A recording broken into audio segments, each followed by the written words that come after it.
how to get how to predict the tone of financial document, right?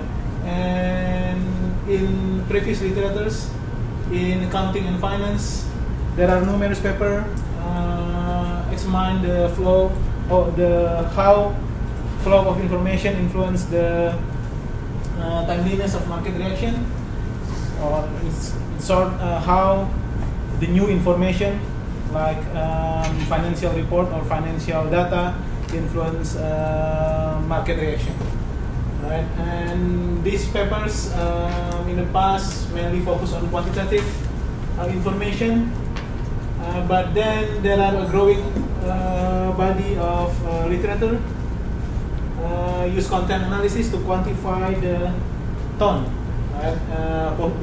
Either positive or negative, and whether such tone of descriptive information influence the market interpretation. And this paper mainly focus on the last part, so it mainly discusses the flow of qualitative information and how this influence market reaction. And when we deal with this content analysis, there are two important components according to authors. First is the word list or the lexicon. For example, Lexicon and McDonald, the first paper that we discussed, said that past literatures in finance use Harvard's general inquiry, and the result is not satisfactory. So then Lexicon and McDonald developed their own list, which exclude those words that are heavily used in finance and accounting, for example, right? So Lexicon and McDonald said word list is important because there are words that are negative in this Harvard's general list, but it's actually common words in finance, for example. And then the second important part, according to authors, is the weighting method, right? Or how the word is weighted. Because weighting method will enable researchers to map this qualitative information into quantitative score. So before this literature, I guess somehow that they claim that before this paper, the focus is much on the lexicon, but their main argument is that weighting method is at least as important as the choice of word list. And the objective of this paper, therefore, is to present a new approach in determining the strength of selected words. So they try to develop a method to determine the weight for each word, right? And then they try to examine whether the proposed method that they develop can remove subjective judgment. And I think this is one of the important contribution in this study.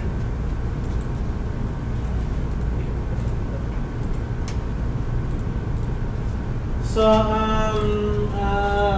paper first discussed the methodology, content analysis. It aims to objectively characterize the message conveyed by the descriptive information.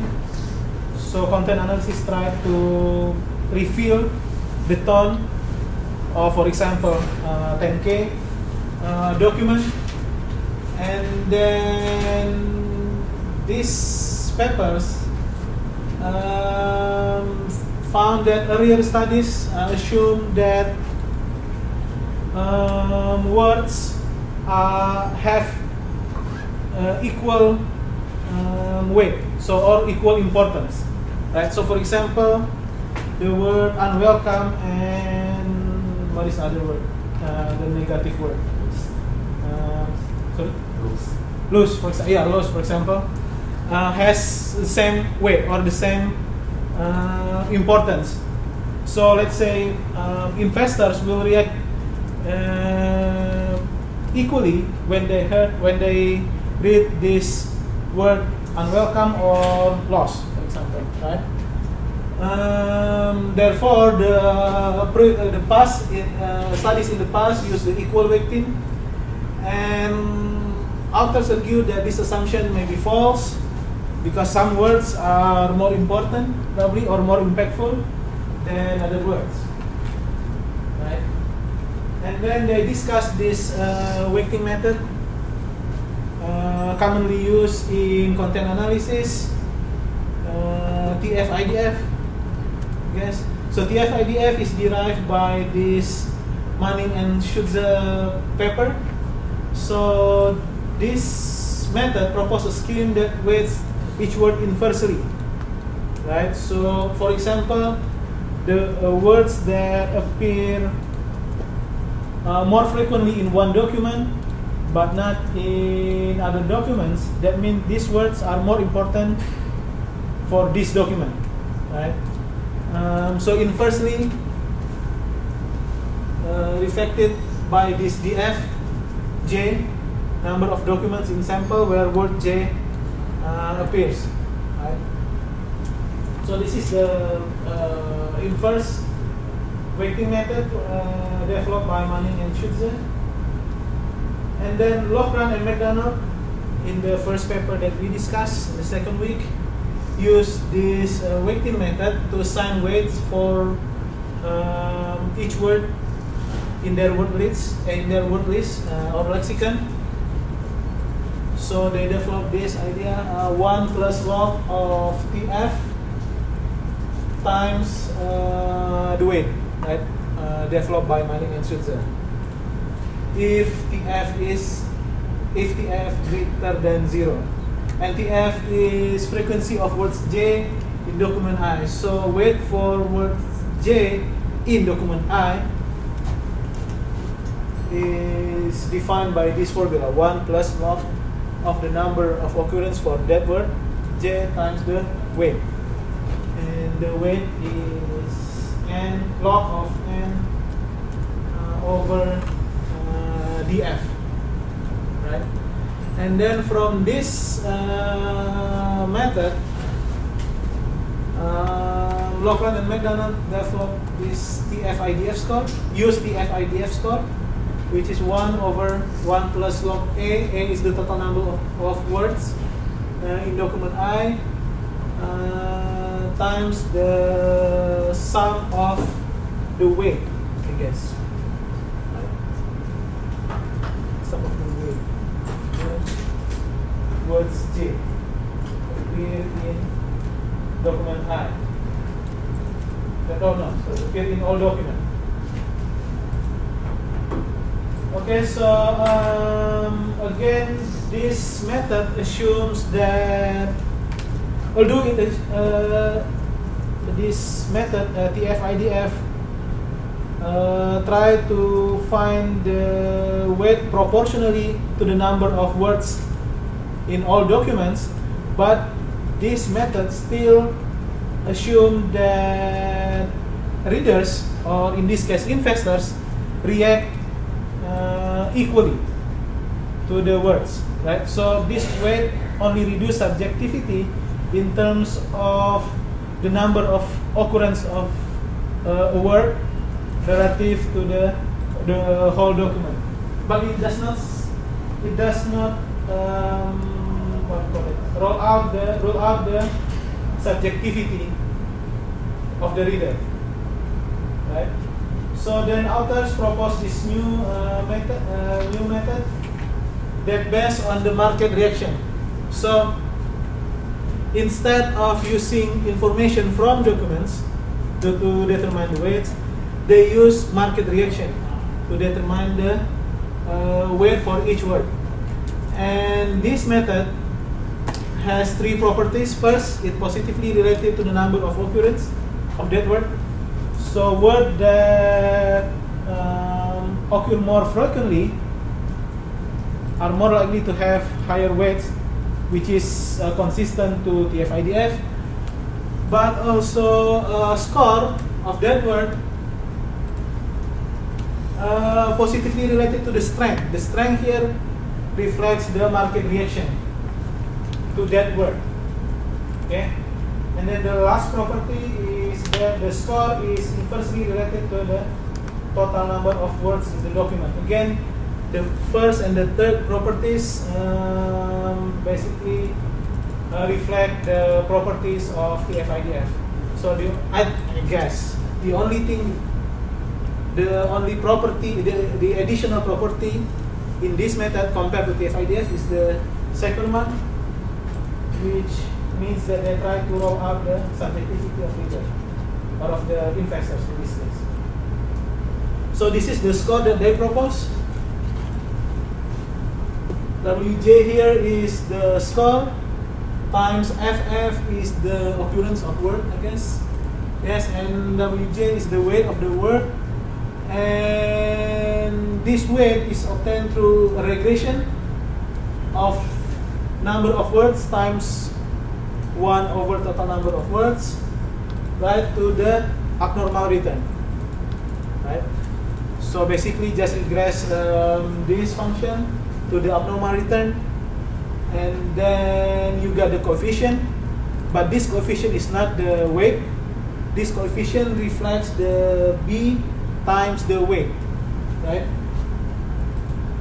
So this is the coefficient if you run regression of this f of this function.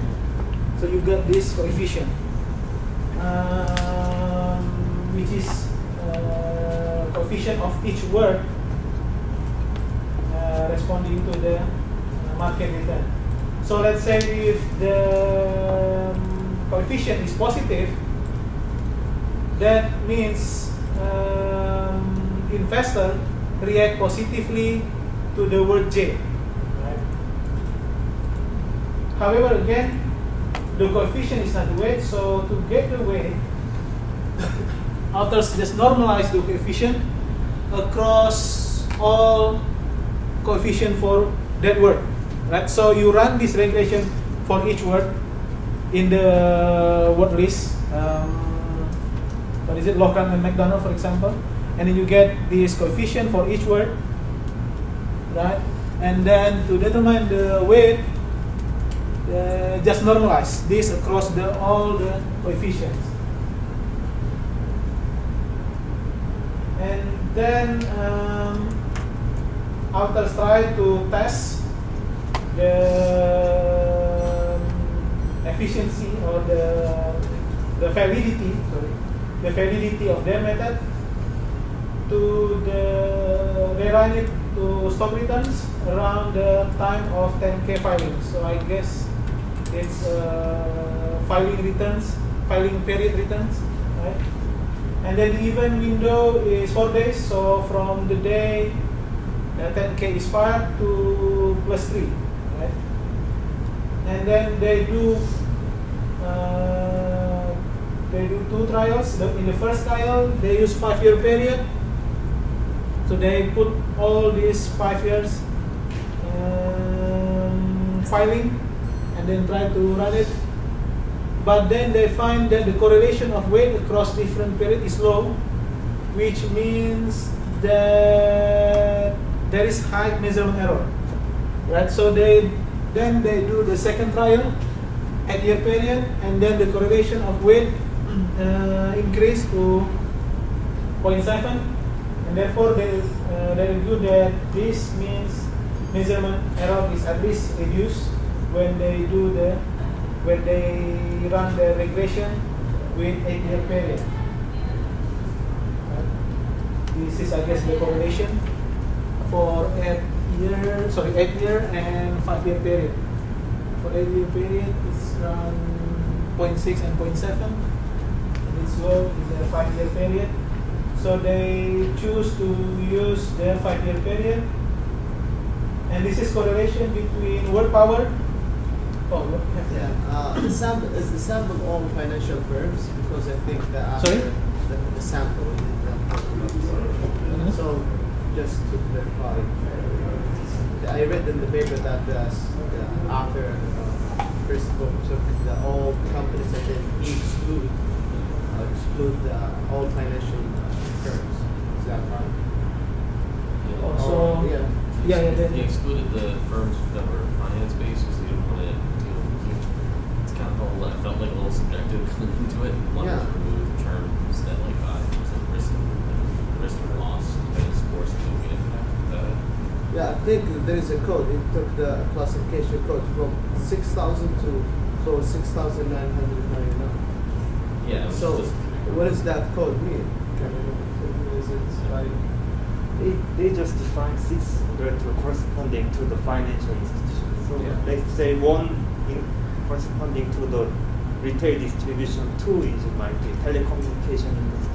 I think that's SIC code. Yeah. So that's SIC code. I didn't know Industry how, code. Yeah, how did he exclude? He didn't explain it in the paper. He just said that the standard industry classification code from 6,000 from 6,999. So I think they exclude the financial, right? Financial industry, which is identified by SIC. But your question is whether do you think that's valid? Right? yeah. Why do we need to exclude? What is it you said? His reasoning was a number of words, such as risk and causality, that are perceived as negative words in the context of non-financial firms might not have negative connotations for financial. Oh, for financial. Therefore, we exclude all that financial makes sense. Usually, in accounting studies, they exclude financial companies because their industry is so unique. Like, for example, I don't believe financial institutions have assets, or of course they're not going to have inventory. So, in a lot of these studies, you're going to see them excluded. Yeah. So usually, if you look at the accounting research, when they do regressions models, usually they will exclude financial companies, or they do studies just focus on financial companies. Right. They want So they want to divide financial companies other than to make its own cluster and just focus any companies other than financial institutions. Because if you think of the work nature of a bank and think of the nature of other company like Walmart, it's so different, right? Because so the difference there makes it, just previous literature find that it's hard to compare a financial institution with other business type. So usually in accounting research, you want to exclude financial institutions, put them aside, or you just go into that part of financial institutions and study what is happening over there. Yeah, I was thinking, for example, the word insure, right? Which I guess one of derivative words for insure is insurance. Right. That's Insurance normal for company financial. use that word, but it probably classified as positive words, right? While in the context of insurance industry, it's probably neutral tone.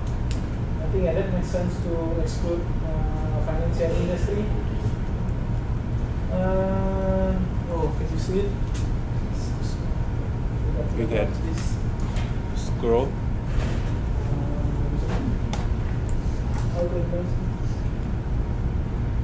You scroll. Scroll. Yeah. Or control scroll. Control scroll. Right, so this is comparison. So they try to rank the weight with their method, WP here, word power, I guess, and then with the IDF rank. And then the rank changed significantly, right, except for the word like incredible remains in the top 10, or acclaim remains in the top 10, but the word, for example, here, optimistic, in their method, this is ranked number 5, right, in terms of weight, but in IDF, it's 42nd in terms of weight. So there is significant difference, I guess, right, when we do their method, word power rank and IDF rank. And this is the least impactful, and yeah, this is for negative. The same thing, only unwelcome stay in the top 10 weight for negative words, but the remaining words here are out of top 10. if we use IDF. Right?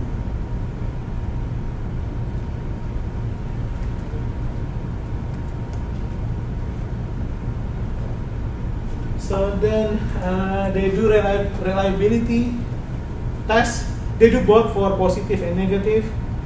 But I guess I don't present the negative because we see that in Loughran and McDonald, for example, negative words as there are evidence that negative words is negatively associated with the abnormal return. But the interesting part in this paper is that I remember when we discussed Loughran and McDonald, we don't find any evidence for positive words. Like in fact, Loughran and McDonald said researchers may not need to use the positive word list because according to their test, it has no impact on the abnormal return, right? And I think earlier studies also find the same thing, that positive word do not have any impact on abnormal return, but they do this method, word power, and then they run these positive words using word power, their method, and then IDF. Here the impact is negative, maybe still significant. Is this t-test or standard error? So this t-test probably still significant. Anyway, it's negative, which contradicts our prediction, but it's not significant here, right? If we use IDF. Surprisingly, when they use word power weighting scheme, it is positive. So investors positively react to the positive words, right? And this is consistent across their specification. So yeah, they find that their method is reliable even when they do positive words. And then they test on Lexicon. So there are two things that they do here. First, they try this extraneous information, extraneous words. So they try to create noisy lexicon. Right? Ideally, if we use noisy lexicon, then we don't see any effect on the market reaction. Right? But it turns out that with their method, we still find evidence even when we use the noisy lexicon. Okay? So the effect is still significant. So their main argument here is that word power weighting reliably quantifies tone even when presented with noisy word lists, while other method is not reliable when we use noisy word lists. And then they do so this is the other problem. So instead of noisy lexicon, put extraneous words, they try to remove words from word list. So incomplete lexicon. And so before it was like extraneous, noisy. Now they try, what if the lexicon is incomplete? So they remove randomly 50% of the words from word list. And their method still find significant impact, right, on the investor reaction.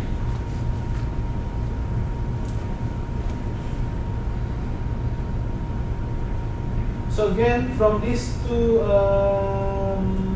regression, they argue that the choice of term weighting scheme is at least, they said, as important as the completeness of lexicon. So if Loughran and McDonald said lexicon is important, they said that the weighting scheme is at least as important as the lexicon.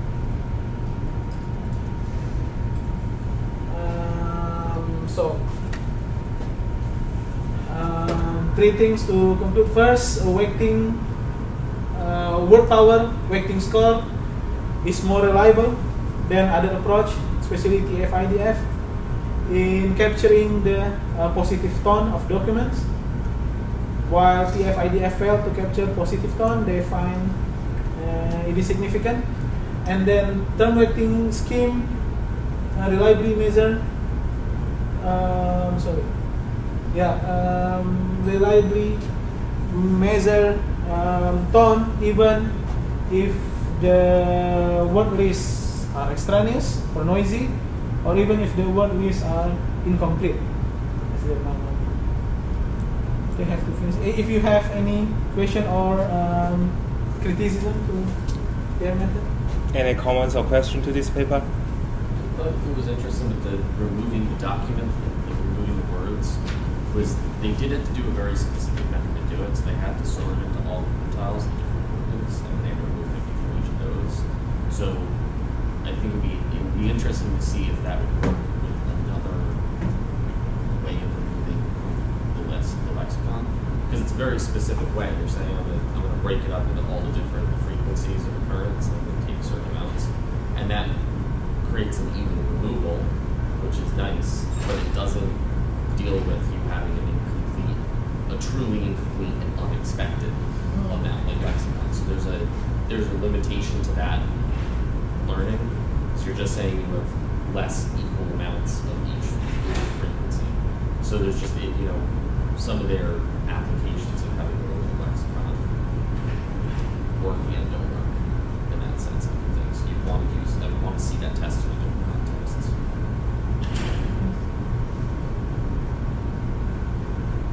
And I guess if you remove some of the words, then the coefficient change, right?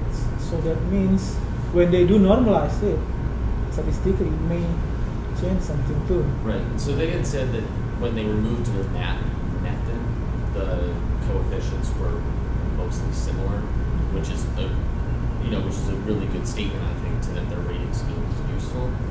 But there's obviously other conditions where you have a more limited lexicon or something. So, especially if you're looking at a more specific type of tone, like if you're looking at a very, smaller tone research or weight you're looking for, you might have a more limited lexicon because maybe you don't have as much field experience to understand what words fulfill that. So I'd be interested to see how that affects how effective the weighting scheme is.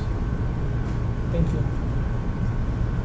Any other questions or comments?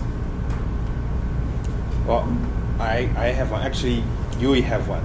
So go back to your slides where the weighting, how they weight with This one? the weighting, how they design their weighting to their This one? based on the market reaction, right? Yeah, market reaction. So, if you think in this way, they are weighting this words with market reaction, and later if you test With the market reaction. the weighting back to market reaction, Of course, So- it's significant. right? Of course, it's going to be significant because you design in this way. If right, so if you remember I think it's the week before last week, the presenter presents a paper use clustering for the Go Green sustainability.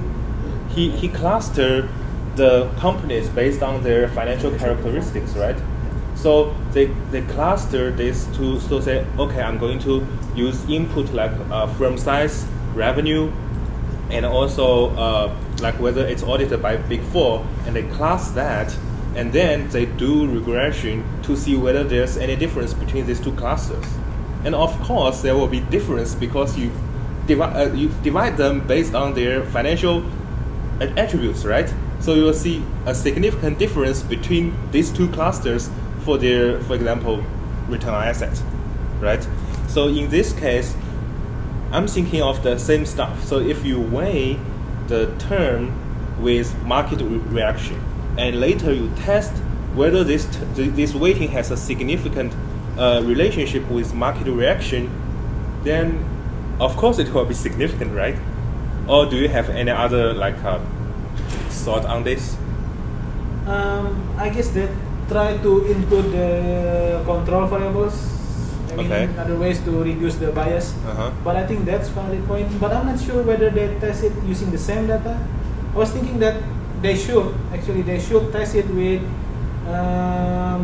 so they get their weight by running this regression, right? And then even if they want to test it with return or with investor reaction, then use it with other documents, right?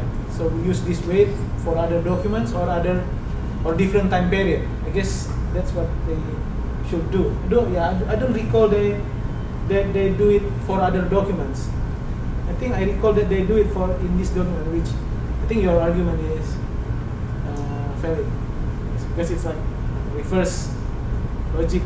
But yes, this paper does give us a impression that there's a way we can manipulate words so that they are not giving the same weight for each word, right?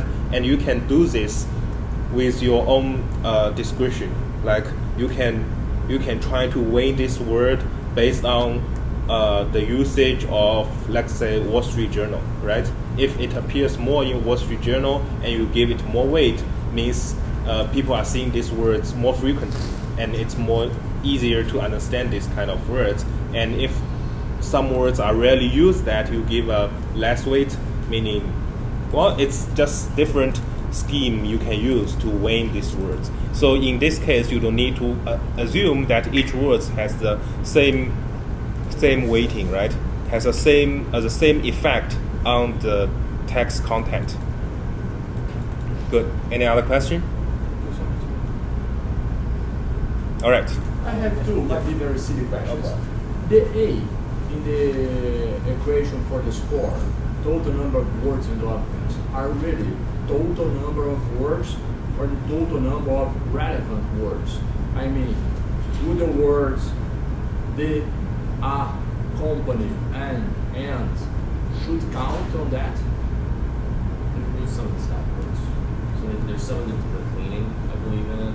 It involves cleaning. No, they do it the sample. They did the sample. They did some removal of the words. I might say that I didn't read the paper, so I'm so sorry. No. So that's why I said it might be a silly question. So no, it's not total entire number of it's words. Total of words that after the cleaning. They removed like the tables and the figures. They've also removed stop words and other like basic lexicon stuff. So it's a little bit more specific. Okay. So do you have you heard of stop words before? Okay. Yes. So So that's yes, fine. stop words that is and are that is they no are meaning. right on. So that part is removed. So the total number of words in document is after process. Thank you. Okay. All right. So Okay. So thank you for your comments.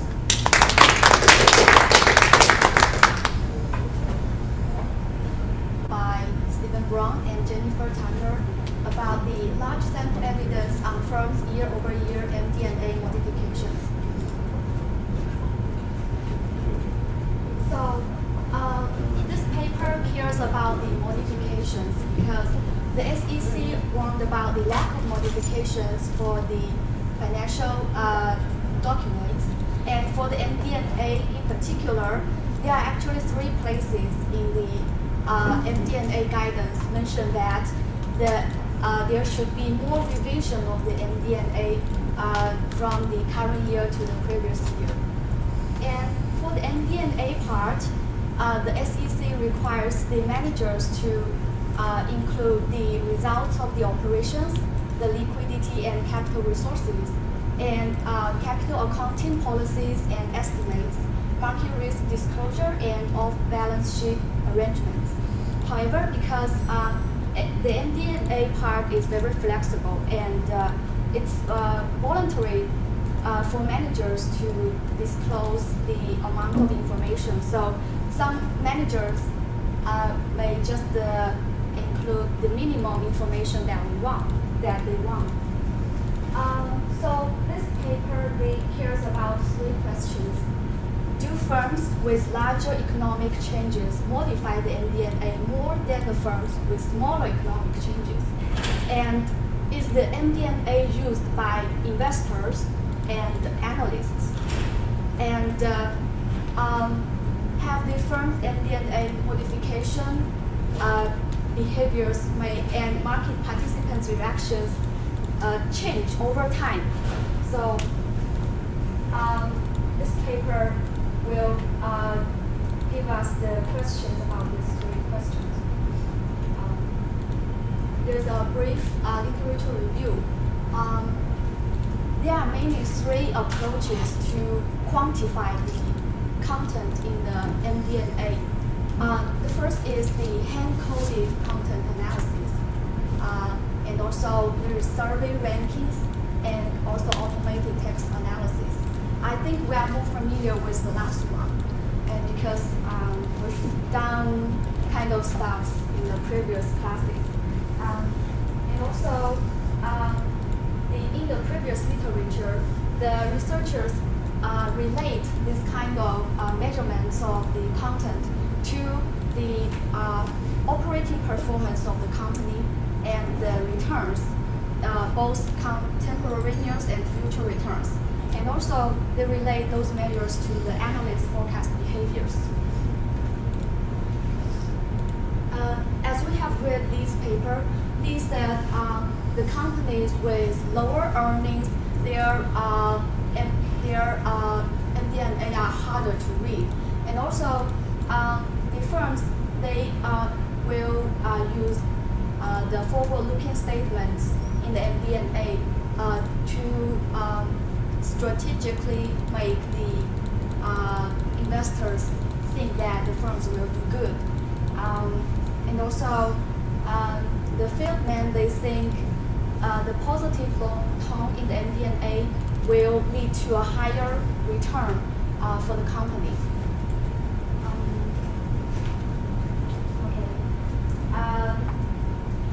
And also, Usefulness said if the firms have more forward-looking statements in their MD&A, when their stock prices fully reflect future earnings or whatever. But currently, there's a lack of literature about the modification of MD&A. So this paper will look into this question.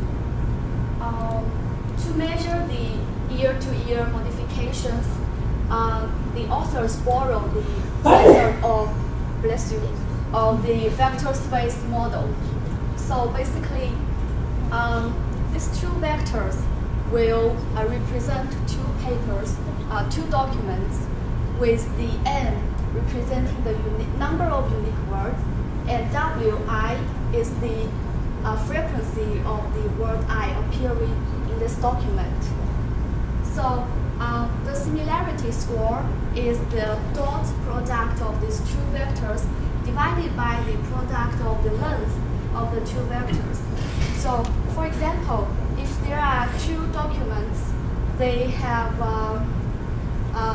if they have the same this vector space, then their similarity score should be 1. And we define difference score as 1 minus the similarity score, so it should have a similarity difference score of 0. And the rest two cases, if you are interested, you can calculate. In this paper, the authors define a variable raw score as the difference score between a firm's current year MD&A and that for the previous year. However, we cannot use this raw score directly in the model because raw score by itself, it is a decreasing function of the length. Intuitively speaking, if the document has more words, then the possibility that they have the similar words is higher. So the difference score should be lower. And the authors prove this decreasing characteristic in the appendix mathematically. So to eliminate this relationship between raw score and length, the authors they approximate the relation between raw score and length by a Taylor expansion at 0. Actually, I have a question about this. I don't know how they just do this. Can I borrow a pen? Because I don't know.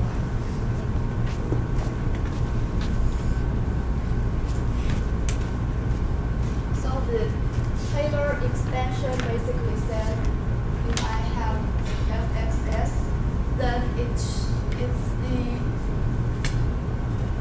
will look like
to calculate the expected difference score. So my understanding is this fx is the expected difference score, and they get the score variable by subtracting this expected difference score from the raw score. I don't know whether this understanding is right. Yes. I hope so. However, I don't know how they calculate this one because there is infinitely large proportion after this, so I don't know how they got this. But anyway, they got the score, which is not affected by the length of the document. So anyone wants to help her with this? No? To be honest, I don't know this either, so I think it's a good question. We can remember this, and when Kevin is back, we should ask this.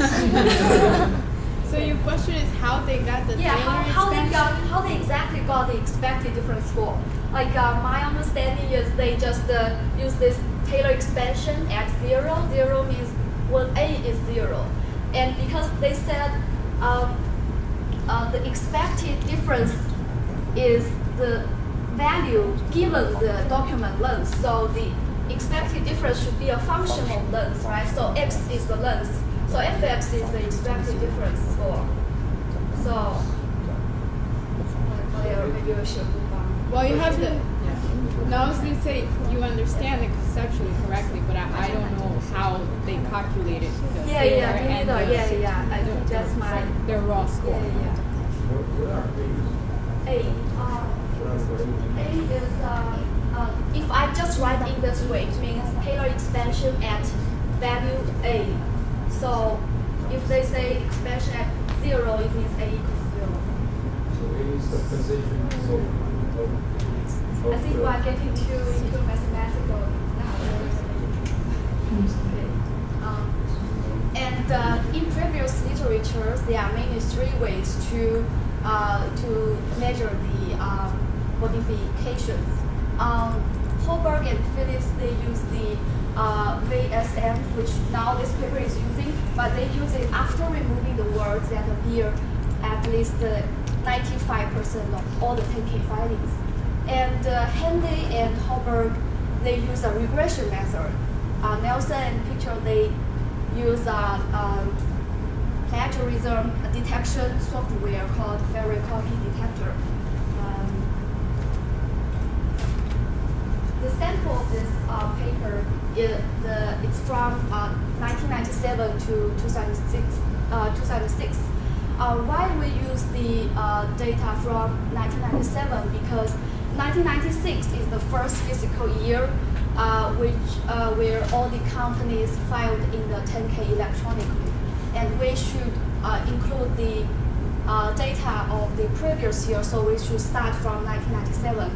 And the authors download template filings from Edgar and they extract the MD&A, which is exactly what we are doing. And then they remove tables from the MD&A, and they merge the data of MD&A with the CompuStat using the CIK. They also exclude observations of missing data and also some outliers, and also those that change the fiscal year. So in total, there's about 28,000 firm-year observations, which is comparable with the observations in this paper. And to validate whether the VSM is a good measure, they calculate the raw score of firms within the same industry and also in different industry. So, of course, the firms in the same industry, they should have a similar document, similar way of writing the MD&A. So the raw score of the firms within the same industry should be lower than those from different industries, and the results support this. And by the industry, they use the global industry classification standard to classify the industry. And also, for each year, in each industry, they calculate the raw score of one firm with all the other firms in the industry. And then they take the average of this raw score. And then they take the average of the whole industry for the year. And then we get this graph. The most upper one is they random pair some companies. And the lowest one is the companies from the same sub-industry.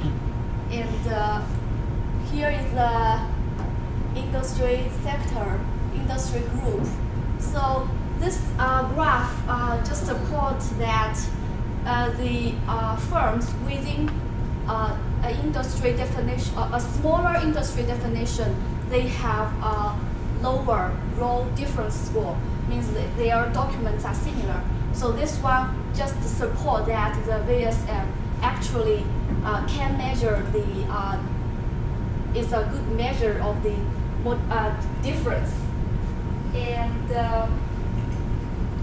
okay, this one is a plot of the raw score and score. And so and this x-axis is the length. As I just mentioned, the raw score is a decreasing function of the length. So we can see a decreasing trend here. However, after we use this Taylor expansion and we got the score, it is stable over the length. So it also shows this method is good. This Taylor expansion method to get the score is good because now it's not affected by the length. So now we are going to measure whether MD&A modification is affected by the economic changes. To measure economic changes, we should know the sources of the changes. So usually the changes comes from the operations, the liquidity and capital resources, and some risk, and also the business components such as whether this company experience acquisitions and mergers, such kind of events. To measure the operations, we use the change of diluted earnings per share. And also to measure liquidity changes, we use the change of the current ratio and change of the amount due in the coming year and change of the total amount of liability. And we also use the change of free cash flows to capture the sources of cash for capital needs. Except for this current ratio, we scale all the measures by the total assets to normalize the measurements. We use the change of return volatility to measure the firm's risk exposure. And since if we use daily return, it will be volatile too. It will be more volatile. So we use the weekly return to calculate the volatility, and we label this difference in the return volatility as this change of standard return. Yes, and we also indicate whether the firms has experienced substantial change in their assets. We use we use the dummy variables of acquire and downsize. Acquire is 1 when the total assets increase by 1/3 from the previous year, and downsize is 1 if the total assets decrease by 1/3 from the previous year. And in the total sample, about 20% of the firms have experienced the substantial increase in their assets. Then we put the control variables in this model, and this is the main model that we wanna look at. And also in the second model, we include more variables, and the size is just the natural logarithm of the total assets, and big N is the dummy variable indicating whether this firm is audited by the big N auditing company. And IO is the percentage of the ownership of institutional investors, and analysts is the number of analysts. And they use Herfindahl index to indicate the competition. So Herfindahl index is calculated by this is Herfindahl index. It's the sum of the square of market share in the market. So let's say in one market there are 10 firms. So they just S1 is the market share of firm I. So they sum all the square of market share. So the lower the Herfindahl index, the higher the competition. And also they use industry classifications to classify the litigation risk. Here's the descriptive statistics, and you can see about 25% of the firms has a score of lower than -0.09. However, the score is positively related with all the main control variables. Then we look at the causality. For the first column, we use the raw numbers. Then for the last 3 rows, we use the decimal measure, which means we assign 1 for those. We do like this. For every variable, they have a range of values, right? So they just divide them by 10 slides, and they say for the highest part, they assign as 10, and for the lowest, they assign as 1. So 2, 3, 4, 5. So for both dependent and independent variables, they do the same. For their main interest is in the second column, and they see that all the coefficients for the operation and liquidity variables are between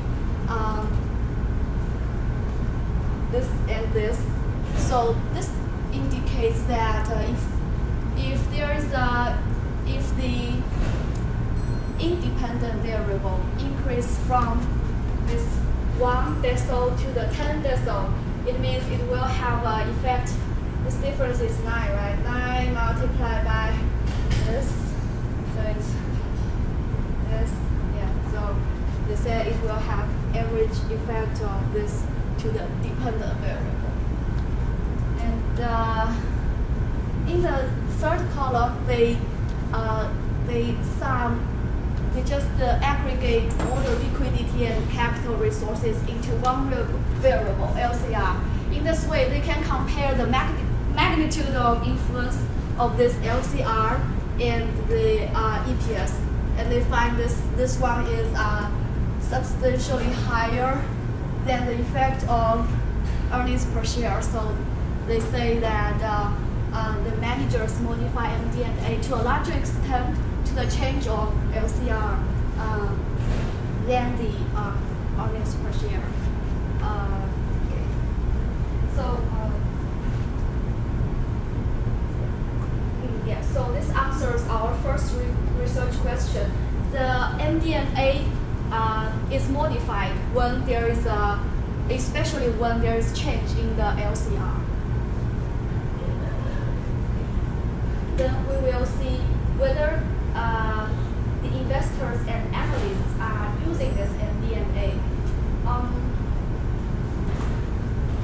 Here we exclude some observations that did not announce earnings before 10K filing date. It means we need observations of the firms who announce the earnings before 10K filing date because if they announce the earnings and 10K filing at the same time, then we cannot tell which one is actually affecting analysts and investors' decision.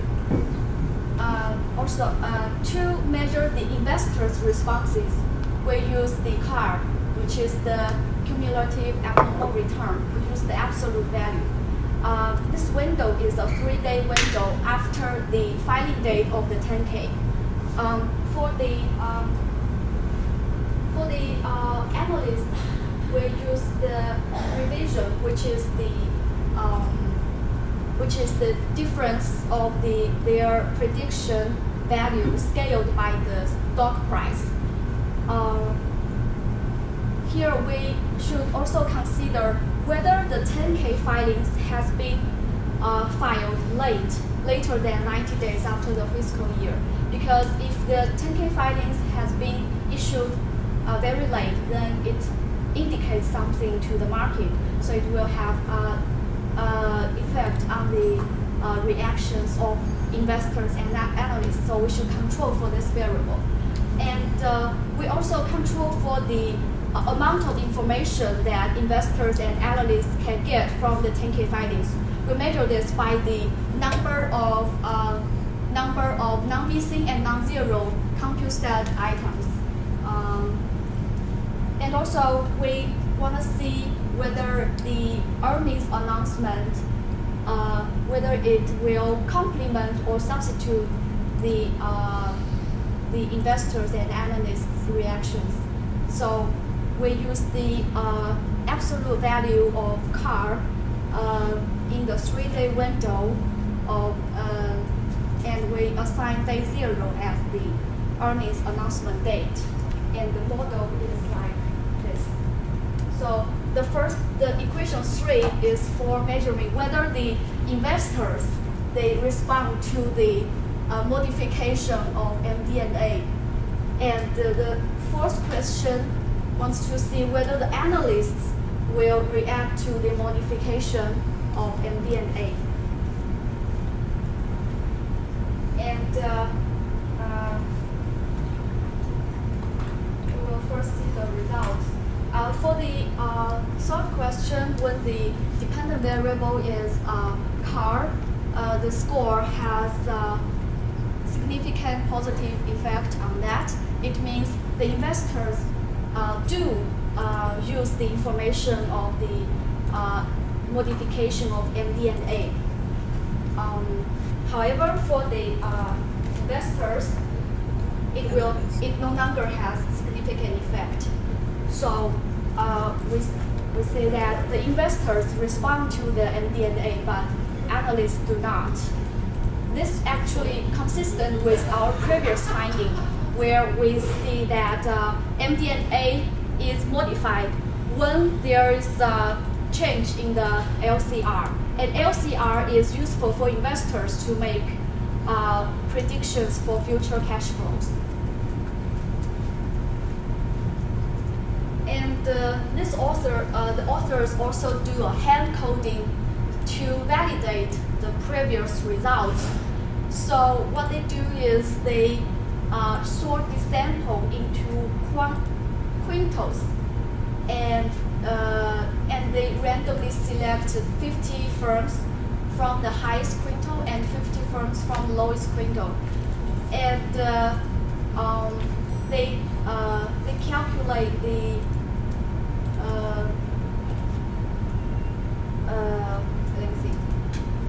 they compare the firm's current year MD&A to the MD&A of the previous year, and they go through each MD&A, and they classify the contents into overview, operations, and some other sections, and they hand code if the current MD&A covers the same aspect with the previous year's MD&A, and they also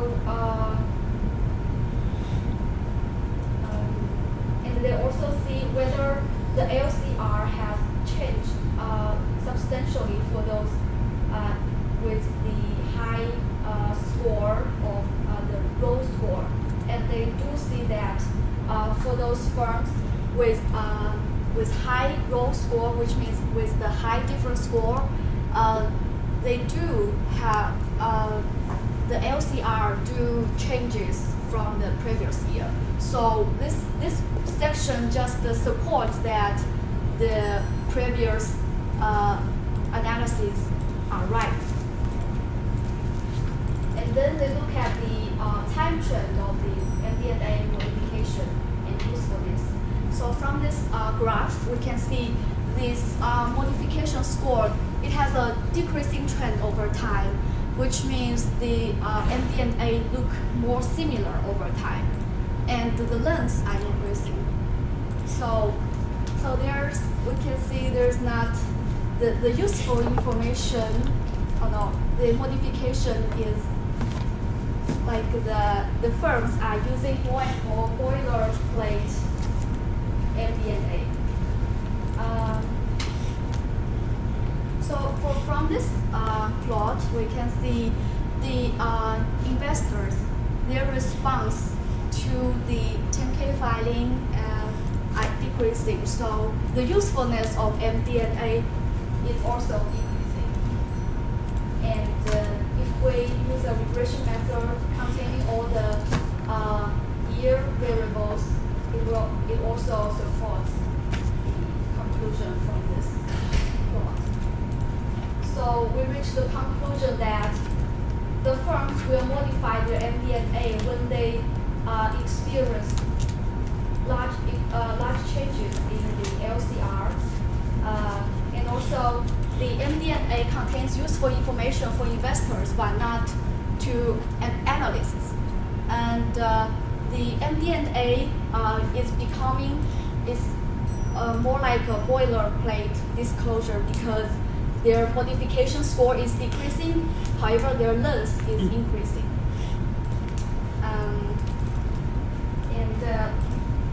The authors make a few contributions.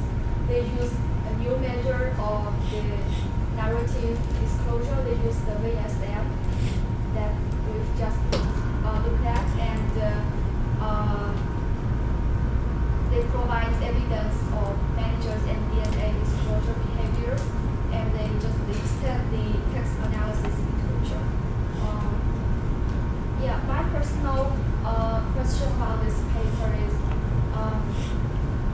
standard is good. However, it still it doesn't consider the order of the words.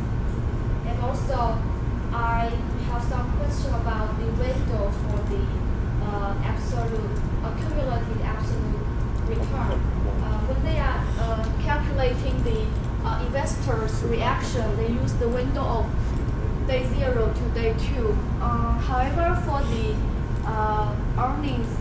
earnings announcement, they use window of this one. Why don't they choose the same window? I don't know why they just choose this window. Yeah. So CR is cumulated abnormal return. So anyone want to help her with her question?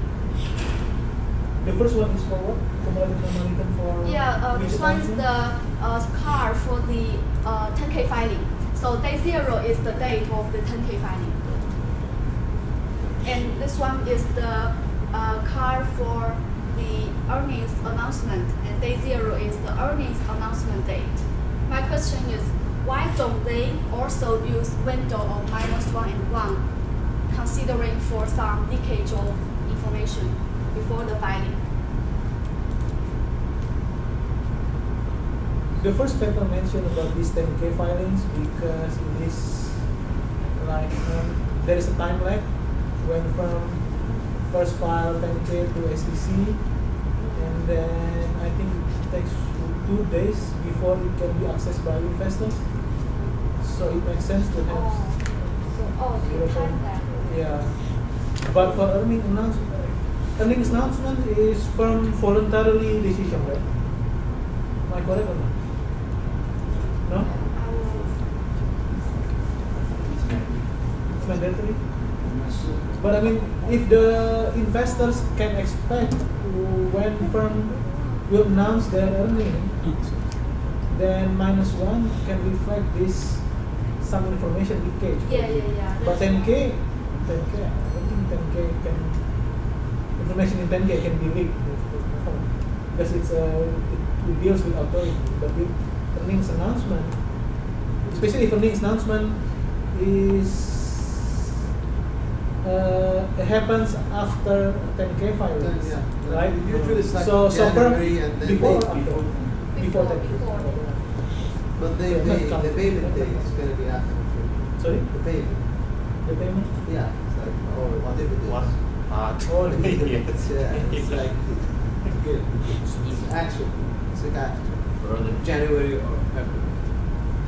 Yeah, I'm not sure I'm wrong, but usually the earning announcement there might be some information leakage. So ideally, nobody should not know until the company announced their earnings of that period. But in practically, there are some information leakage by some bad people, things like this.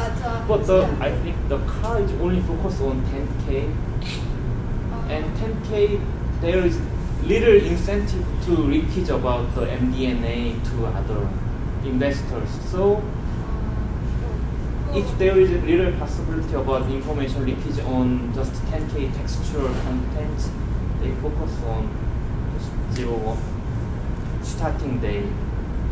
I'm not sure. Yeah, they assume that there is no information leakage on the 10K. Yeah, I think the objective is to rather than study the the accumulative abnormal return to as soon as 10K is released, rather than see whether there's any information leakage. But that probably can be your potential research, right? See if there's any information leakage previous 10K release. Any other questions? Well, there was just one other thing that they had noted towards the end, thinking on being about decision frequency, like frequency feedback. There is some research on this in like marketing fields on like decision feedback frequency, especially when it relates to like strategy, reporting information back to like client level work. So some of the research is focused on feedback to consulting measures. So like one of the areas that I used to work in before I came here was doing client work for reporting for digital advertising. So one of the things you deal with a lot of times is how often you report back to the decision makers on that process. And so periods are a lot shorter because the information is pretty fast, and in the case of 10 case, it's a lot longer. So there's a different issue here of time lag between the reporting, but there's also a question of are you seeing trends? And that, like as this kind of points out, there might be some relationships between that, although the time lag is different, and some of the findings that there's been in marketing strategy as far as how that feedback affects how trends change and how people are affected.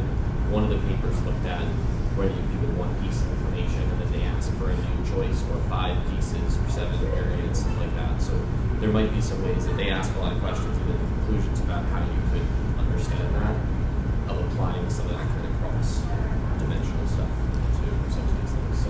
Yes, and also Abby, do you think the second one is also easier to do? I mean, compare if this is your project, and considering you already analyzed car for the 0 to 2 period, do you think does it take a lot of effort to also analyze -1 to 1? So what if you find significant results for the first one but not for the second one? So it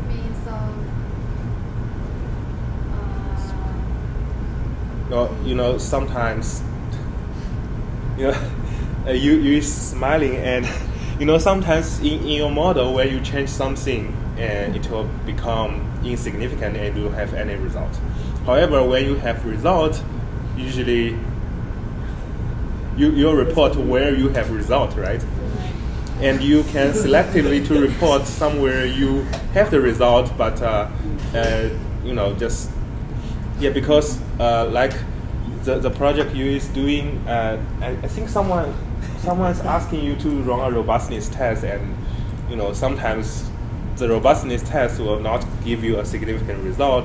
So I'm just guessing here, right? Because it does not harm to just move timeline one unit back, right? Oh yeah. Sometimes this also can be the reason, but not always. Yeah. Did you notice that they didn't control the whether the company make a loss or profit in this model? That is a huge impact on the car. This score is the modification score, size, firm size, value, whether this 10K has been filed late. New item is the number of the items in the compute stat. Right? They didn't control for the profitability of the firm. Yeah, maybe.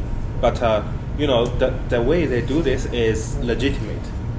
I mean, if they say, this is my finding, and they can give you literature supporting why not control the variable you set there, the way they do this and present a result is legitimate.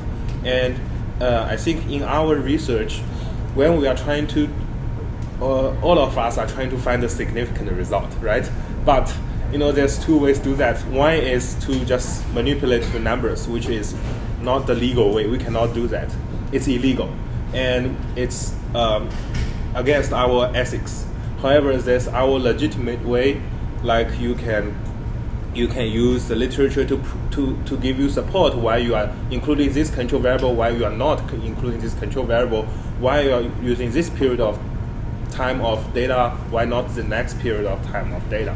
So if you use this literature to support your argument, then the result can be legitimate. So basically when you run when you find some significant result and then later you just change something and you find it's not there, don't be upset. You just need to go to the literature and find your own story, right? Okay, any other question? All right, so let's take a 10 minutes break.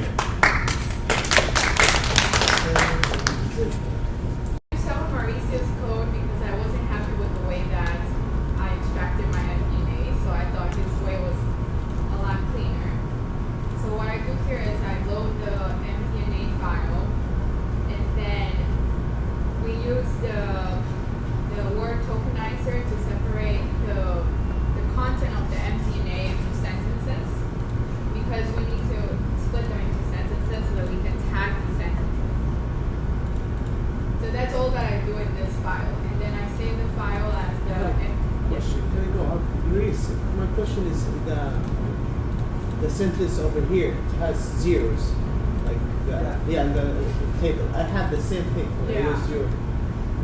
Okay, zero value is empty, right? Yes, zero sentence, right? In the corpus, that's blank.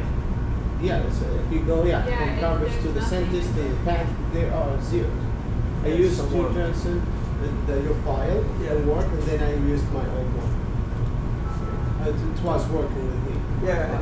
In my case, for example, you have to clean again, right? Because in my case, there are someone that wasn't MD&A, so you have to take it off. Yeah. That's why if you just run, maybe depending on your code, just run. If there's an empty field, maybe you crash somewhere, right? But if we just have to filter this one, and everyone, I mean, there is quite one MD file. So that's when I thought that there was nothing here because we probably couldn't find the MD&A based on the parsing procedures that we established. So this is an example like what it looks like. Then I save the files as MD&A sentences tagged. Oh, sorry.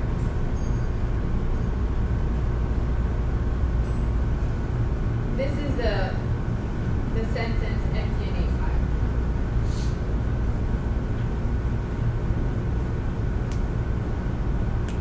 And then I had to do it in a separate file because when I wanted to start typing the sentences, I was getting some kind of weird error. So this is the second file, and then we can see the MD&As that are tagged for each of their sentences. Then we have the function here to start tagging the sentence. And this is some of the code that I borrowed from Ali, so thank you, Ali. And then we create a for loop to apply the TP tag to each of the sentences. And then we can see here that we have the different types of part of speech tag, the NN and the CD. Then I save this file, MDA sentences. And then we have to calculate the passive voice for the MD&As. So we use the code that Professor Kevin provided in the last class with some modifications, and we extract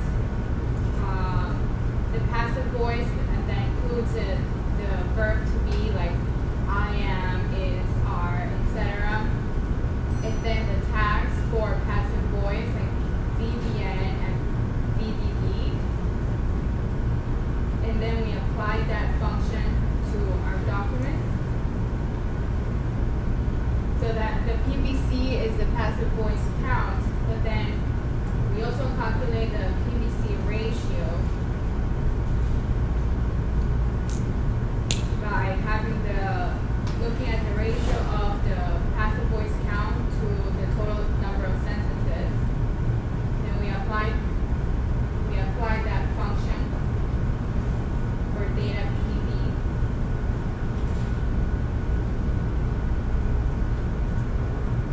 And then this is the ratio that we get for passive voice.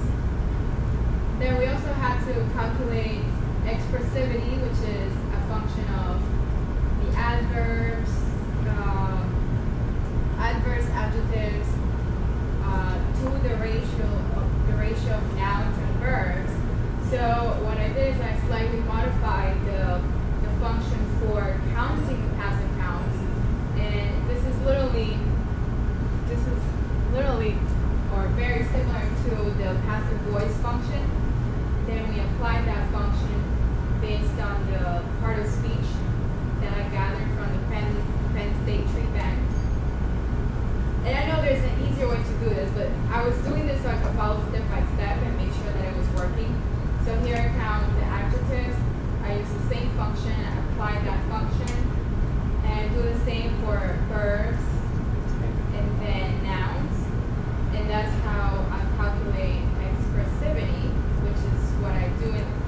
Any question? Any difficult? How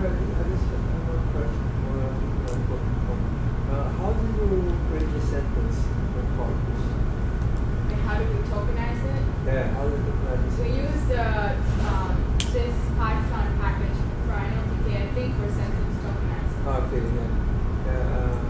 Because we saw you can create sentence using dot, right? Split. Yeah. But the better way is using LLTK because there is a training model. It's very fast. It's very good.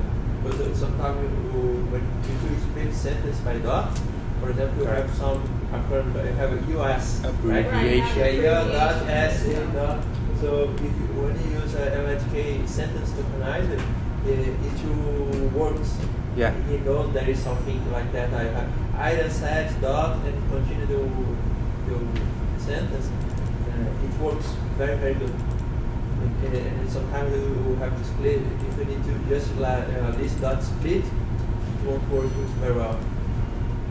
Yeah, just for sure. Because I didn't sign the code yet. I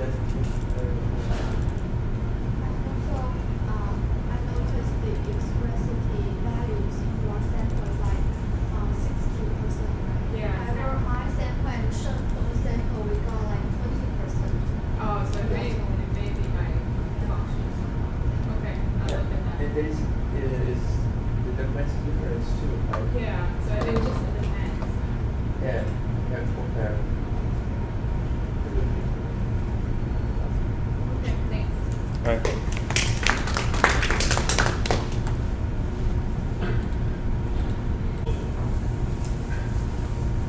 Then we are going to talk about TFIDF or the cosine similarity. So you already seen some example in the of TFIDF and cosine similarity in the paper presented.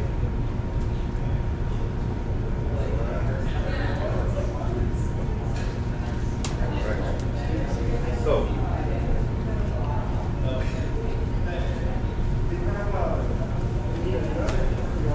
basically TF-IDF, TF is a term frequency. So a simple way to calculate TF is use number of times term T appears in a document divided by total number of terms in the, thank you, I was thinking about that.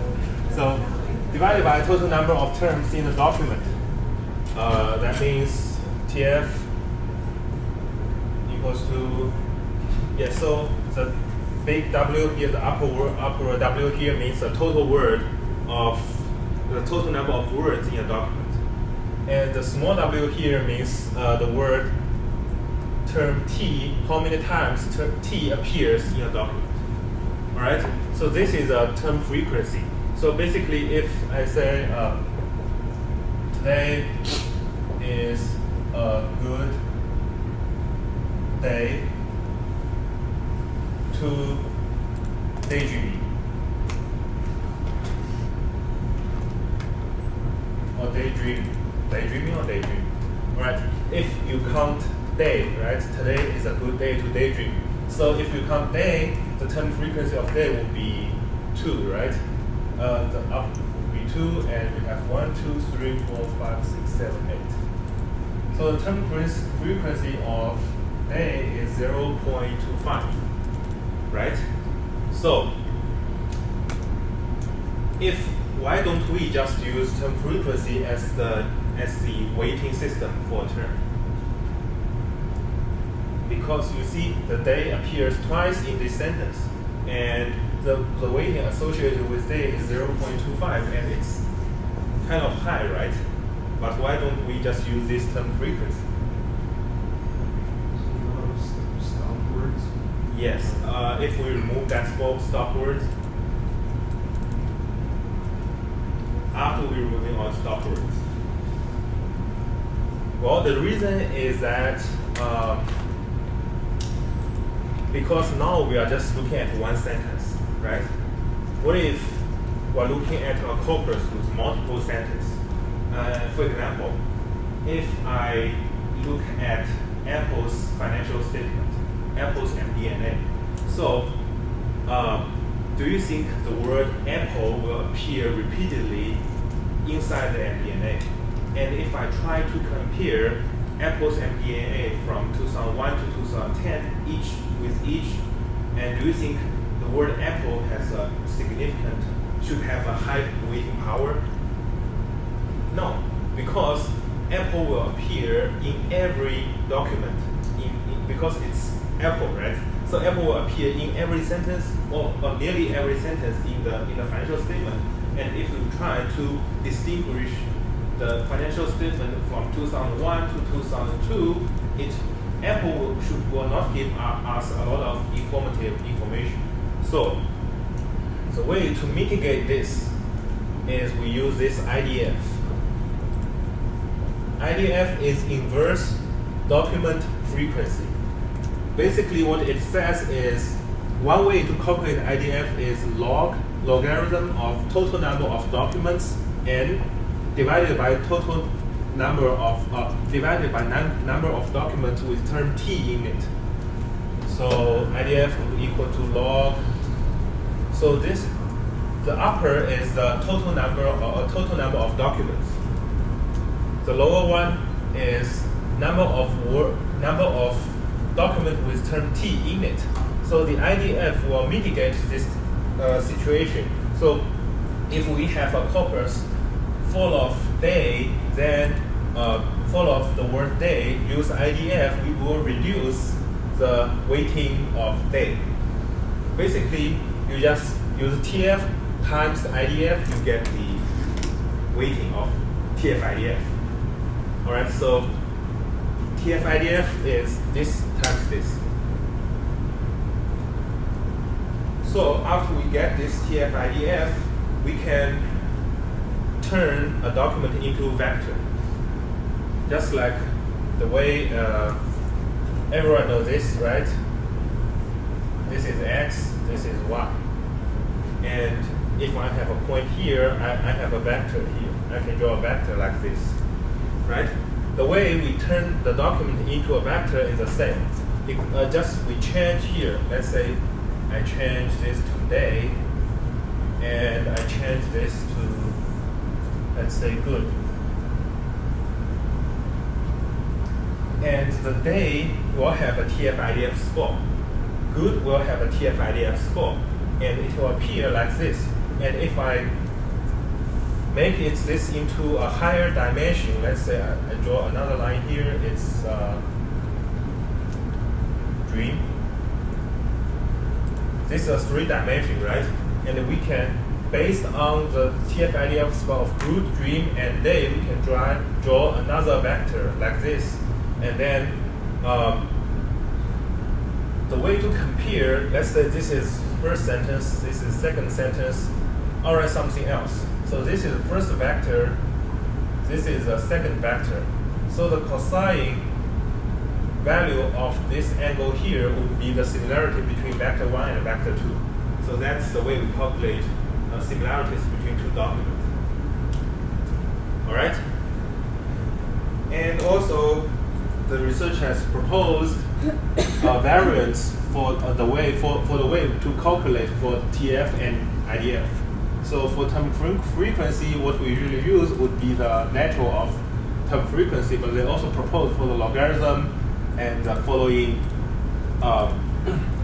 algorithm. You can use that, specify that. I think you will be able to specify that in the library. And for the document frequency, we don't use this natural one. You use this IDF. There is also a probability model of IDF. And for the normalization, this is cosine, but there have been proposed for other methods used here. Okay, so after talking about this, I'm going to show you a picture. All right, so when we are talking about machine learning, what the society thinks we are doing is teach machines to do something. Right? What my friends think we are doing is making friends with robots. And what my parents think I'm doing is big machines. What other programs think I do is doing all this mathematics stuff. And what we think we are doing is draw this hyperplane and diverse things. But we actually doing it from sklearn input the machine learning we are going to use. Alright? So just remember sklearn because this is the library you are going to use for most machine learning algorithms. And today we are going to use that. Alright. So let's see an easy one.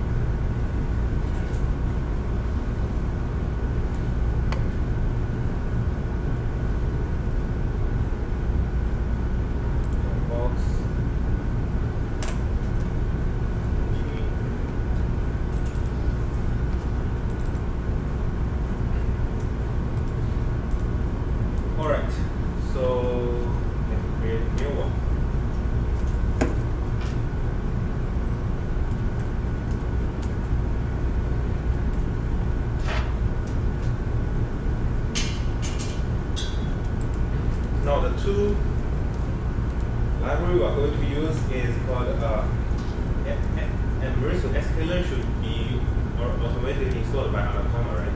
Yeah, but sometimes you have to download something. You have to, the first time you run, your computer has to investigate that download. Oh, I mean sklearn. Yeah. Oh no, sklearn. It's already installed. So we are going to need two things. One is to transfer the document into TFIDF, and the second is to calculate the cosine similarities. So first, the TFIDF vectorizer is from sk.featureExtraction.text.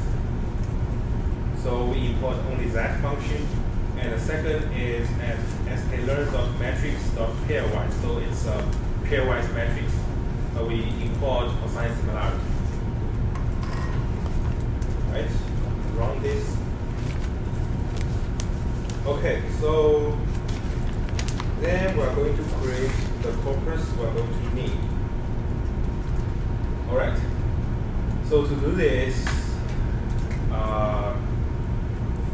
let's say, Lily, can you give me a definition of text mining, like just from your understanding?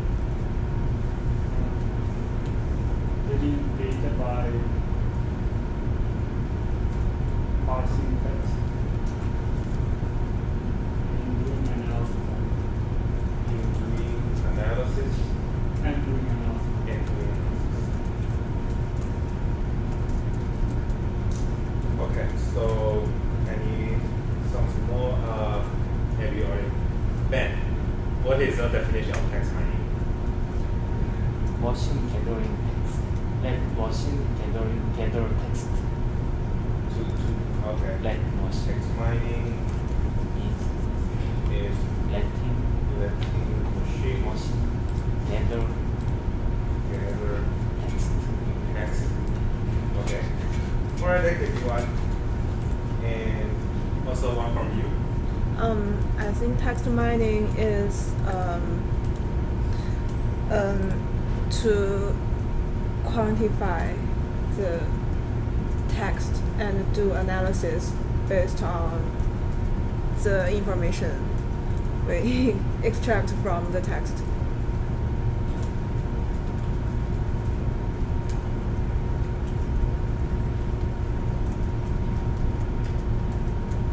Okay, actually, we just read that paper says the TFIDF is positively associated with math, right? So let's put math definition in the first way. And put earnings definition in the second. And what I'll do is I'll also get from the Wikipedia. Right?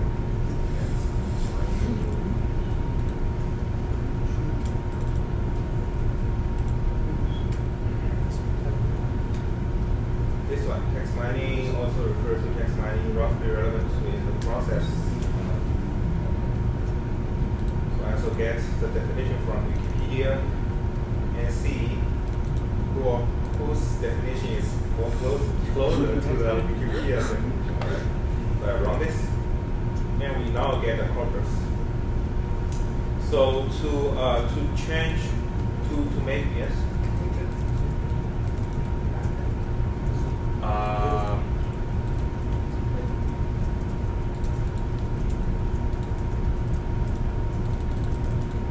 This one? Okay. All right. You can put whatever corpus you want. Just pay attention. This is a list, and we have strings with separated by comma. So you have one first string. This will be your first file, the second file, and comma, and then third file, comma here, and final document. So what we need is to create a TFIDF score. So here, TFIDF is just something we want to. I just want to call it TFIDF score, and TFIDF equals to TFIDF vectorizer dot fit transform. So this will transform our text into TFIDF, and while I'm doing that, let's see what is the result of this one TFIDF.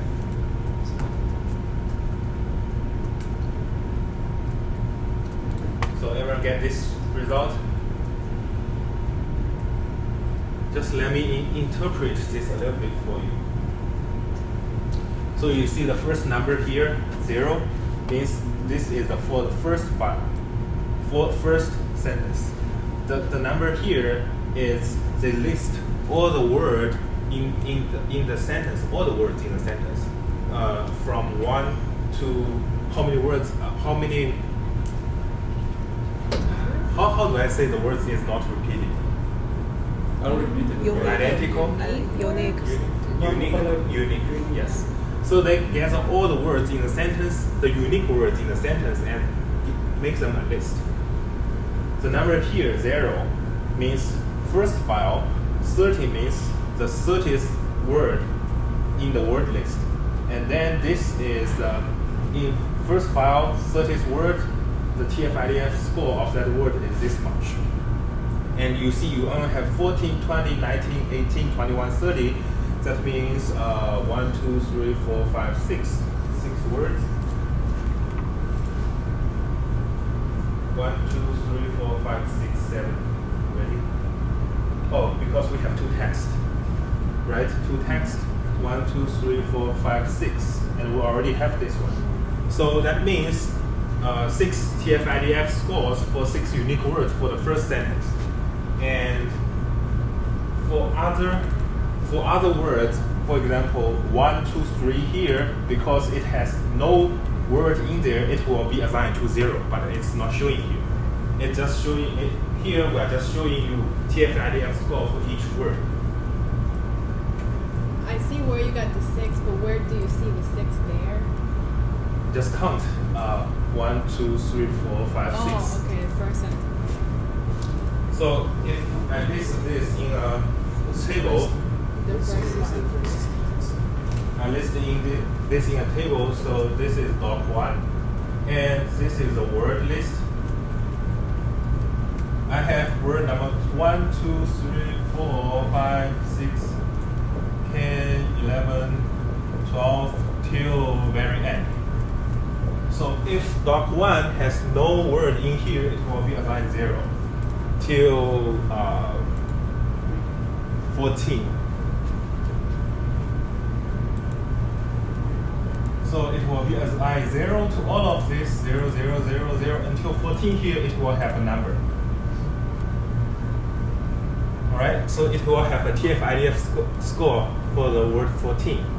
And we do the same thing for all the files. You can read that. So 1 is 2, right? File 2, file 3, file 4, we only have 4 files. Okay, so we have the result of this one, of this, and to compute the cosine similarity between each sentence, what we need to do is use other command. We have other library function we have incorporated is called cosine similarity. So the cosine similarity will take the input as a TFIDF and TFIDF. Basically, it will have this one, doc2, doc3, doc4. So if I put TFIDF and TFIDF, it will compare doc1 to doc2, doc1 to doc3, doc1 to doc4, and then doc2 to doc1, doc2 to doc3, doc2 to doc4. So it just compare every, yes? How we Python sequence the words? For example, why the word text get the sequence number of 38 and mining get 101? I think it's alphabet. If you look at the, let's see, the first word 30, it's 30. It's in the fourth sentence. I think it's also S, so it's alphabetic. All right. So let's put in this and print similarity matrix. We'll get a matrix here. So to read the result, number one is file 1. You will see file 1, a sentence 1, 2, 3, 4, and 1, 2, 3, 4. So you will see it's an identical matrix. So this part will equal to this part. So we just need to read one above or one above or one under. So this one here means file 1 compared to file 1, it's 100% identical, 100% similar. That makes sense. And this one is file 2 compared to file 1. That's 27.7% similarity. So that means your answer and your link's answer is 27%, something similar. And this one is first one with the third sentence. So your answer and your link's answer is 24.7% similar. This one is 29.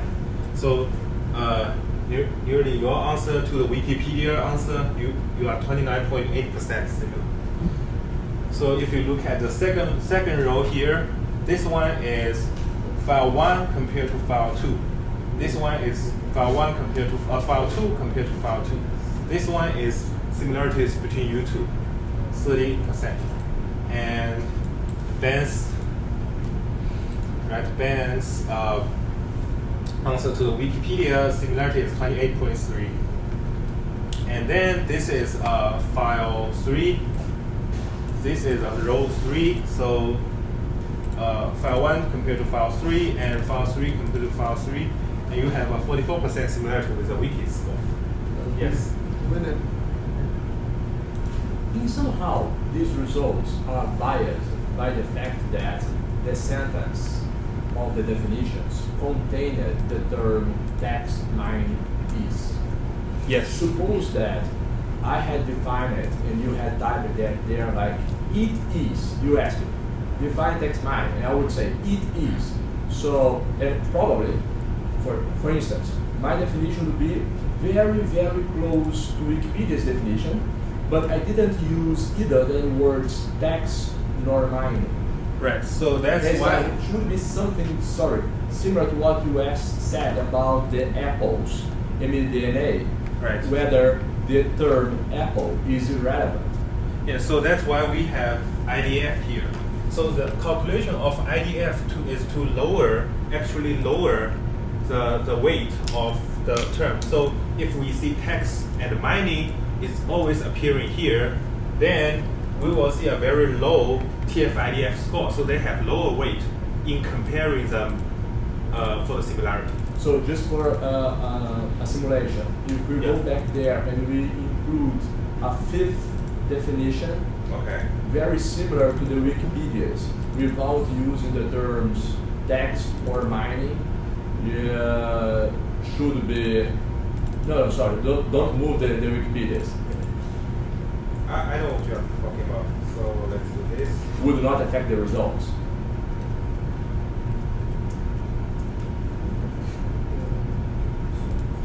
So I just remove text mining here, right? Yeah, maybe Yeah, let's say the entire and the second sentence. And also the reviewer has to not need to say Oh, that. so you. So The second name, yeah. Go ruggedly. You can also delete it if it's irrelevant. So there you go. I'd say eat ruggedly, something like that. roughly equivalent to text analysis. Instead of text, use narrative.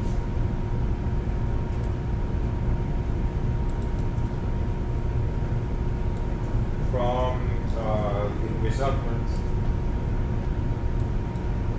Okay, Documents. Okay, I'll go with yours. Documents. Alright? So we run this again. Sorry for disturbing you with That's that. fine. Yes. Run this again. And I should probably run this in the next cell so we have a comparison. Oh, actually, yes, because we adding a new sentence into our fact as well.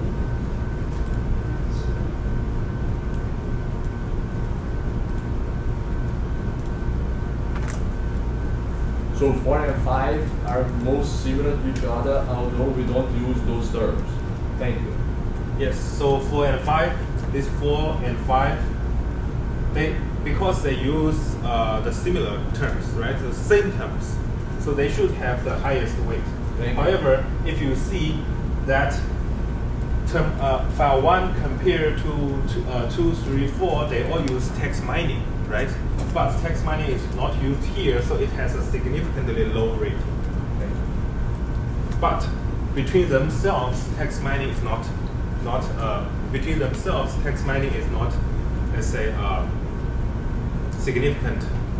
I mean, because we are adding this, so we are actually giving text and mining more weight. Because we are adding this term, this file without these two words. So compared to the previous one, they actually have they have lower weight, but on this one they have higher weight. All right. So if you so now you know how to calculate cosine similarity for the documents. So for the documents, so if you have any like MD&A or 10K, you can calculate that. So let's try one.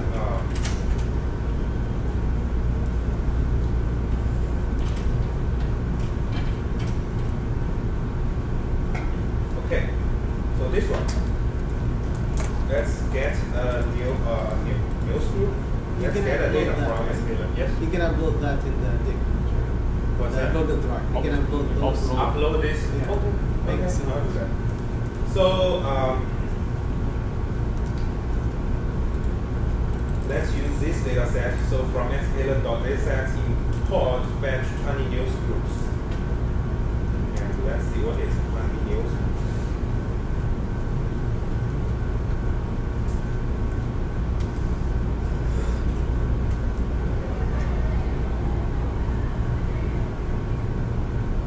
The 20 news groups data set is a collection of approximately 20,000 news group documents. So they are news group documents, eventually evenly across, partitioned evenly across 20 different news groups.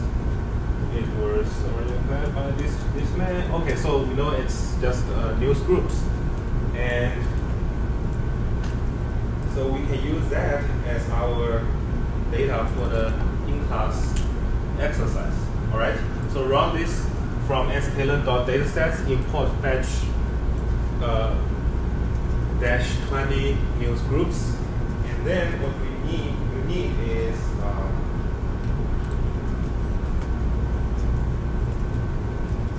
run the first 20 equals to fetch 20 news groups. So this will actually, I think it will, if you run this, it will say downloading this data set. And then we need our corpus equals to 20.data, so it will read all the data inside. So when you run this, it should say downloading 20 news data set, right? In your Jupyter notebook.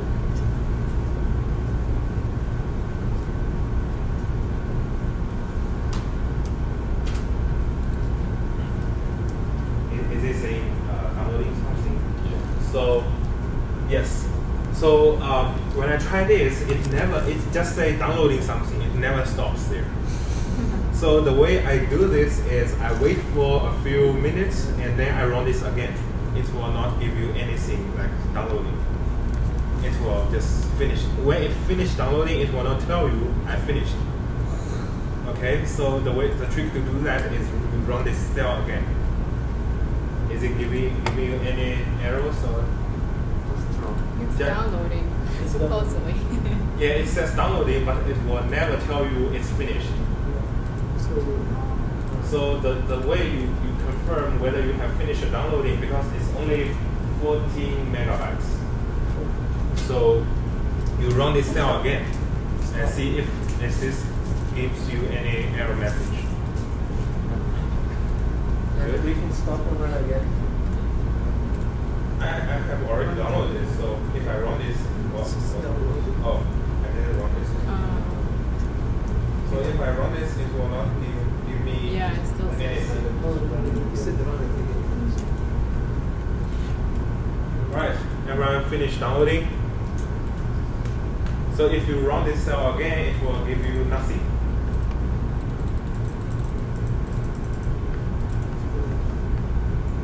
Maybe it's better to stop button and run. What? The stop button, the big black rectangle. The stop? Yeah, and then run ahead. Actually, when I didn't hit that button. I just run again. So if you run again, I successfully got after this stop. Okay. All right. So everyone has downloaded this data set. Good. I have the little star, so it's What? still the. Oh, now it just. Okay, I just had it. You just run it again. Yeah, it just worked. It just worked. All right. And all right. Mauricio tried this 20 dot description. All right. It gives you a very brief description of this data set, the 20 news group by data set. But we know it's from news group. All right. So if you try this print the first corpus, you'll see something like this. Print the first corpus.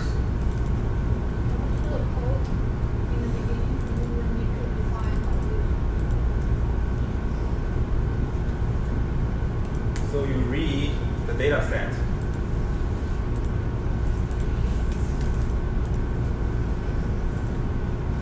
Data set is ready for everyone.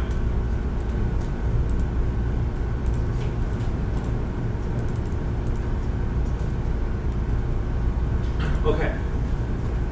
So the thing we're trying to do today is there's two tasks. Okay? Two competition.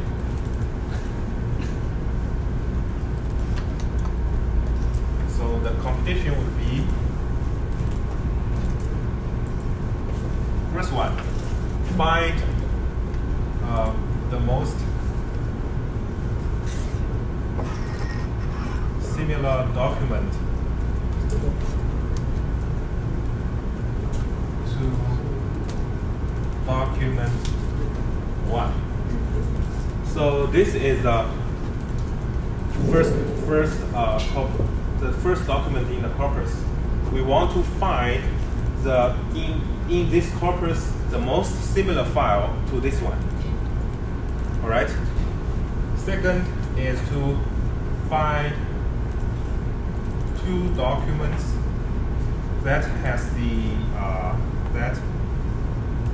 the highest similarity score.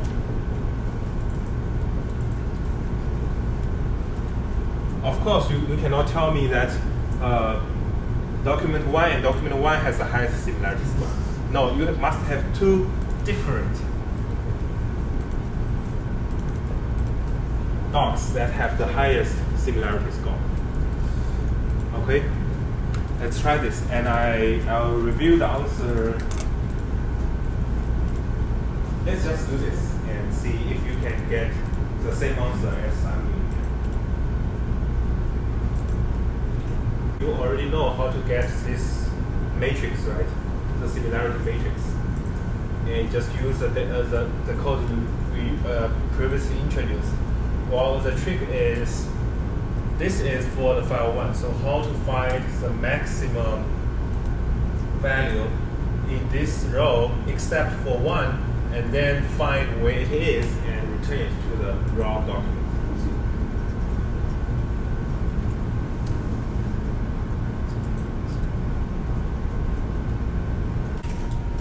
So let me just give you one more hint. Is sklearn is building, I think, mostly upon NumPy. So we are going to use NumPy, especially the NumPy array. There is also commands related to NumPy array. So if you just go to Google search for the functions in NumPy array, np.array, NumPy.array, you'll find something useful.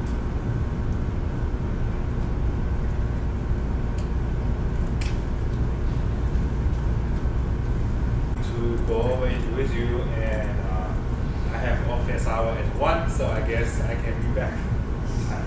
Alright, so after we have done this, we read all the corpus. We use the TFIDF vectorizer to transfer all the corpus, the items in the corpus into TFIDF into vectors, and then use cosine similarity to transfer. Use cosine similarity to generate the similarity matrix. This. If you print that out, you'll see it's a NumPy array. So it's like this, the list, and also a list outside. And I think it's stored in NumPy array. But you'll see it's from the diagonal of this matrix will be 1 because it's comparing with itself. So to do this, I think Ben use a hard coding way is to just find any number larger than 60, and he finds any number larger than 0.6, and then number larger than 0.5, and then try to find the maximum value. However, in NumPy array, there's an easier way to do this is this one. So if you use, remember we have NumPy, import NumPy as NP. Okay, so np.argsort means sort this, I'm giving this argument here is C matrix for the first row. So I'm going to sort the first row, and I only need the latest 6, the largest 6. So if I print out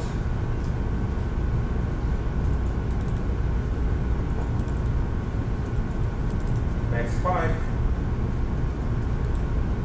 we will get the number here. So it is not, remember, it is not the actual value, it is the number of the document. So if you use argsort, it will give you index. Alright? So the max 5 here includes the index. That means file 0, corpus 0 has the highest similarity, which is file 1 itself. Then the corpus 958, which should be 959, right? 0, no, minus 1. So number 957 has the second highest similarity score. So it's going to be the decrement of 957, not 958? Well, in Python it's 958. Okay. But in reality we count from 1, right? Yeah, But exactly. here we count from 0. So it's going to be the 7. but when you are loading that, we still use a number here. Okay. Restart from 0. So in reality, when we tell others, this is file number 1, right? 0. And this is file number 957. 9. 9. Yes, 959. 959, yes, right. 959. Alright, so this is +1, +1. But in Python coding, this is file 1 and this is file 959. Alright, but when we load them, we use the same number here. Alright, if you sort that, arg sort, use the arg sort, and we'll get, and this, the arg sort here, this means I'm going to sort all the numbers in the same matrix, the first row, and then give me the index, not the actual value. The index means which one, alright? Then I'm going, this square bracket here means I'm only going to take the largest 6, the latest 6. Because sort from the smallest to the largest, alright? And if I'm going to read, here I read from the first row, is this largest 6 similarities, it will give me the following. So 1, I call max 5 because it also includes itself, alright? You don't need to see this. So the highest similarity score is 54.9 or 55%, and 32.9%. The second. So to read back to our corpus, so I'm just let it to print out these 2. So in the max 5, in here, in the list of here, I'm going to print this one and this one in the corpus, and just split them with a sign you'll see here.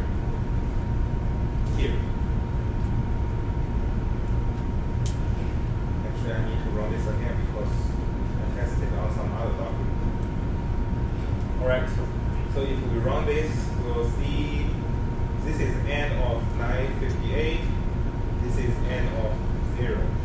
So what it says is, I was wondering if anyone out there could invite me on this car. I saw he was talking about sports car, right? Let's see the one with the highest similarity. I was wondering if anyone out there, almost the same, right? Almost the same content. So that means our method works, and it stored out, I think we have 11,000 documents, right? 11,000 documents. So from these 11,000 documents, we find the one most similar to the first file. So basically, I think someone just copy-paste from the news post and put in their own post. All right. So this is the first one. What?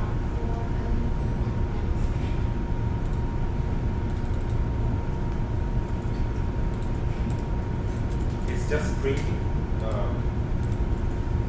the latest 2, and let's tell that after it print out one corpus, it will generate a line and says this is the end of this document.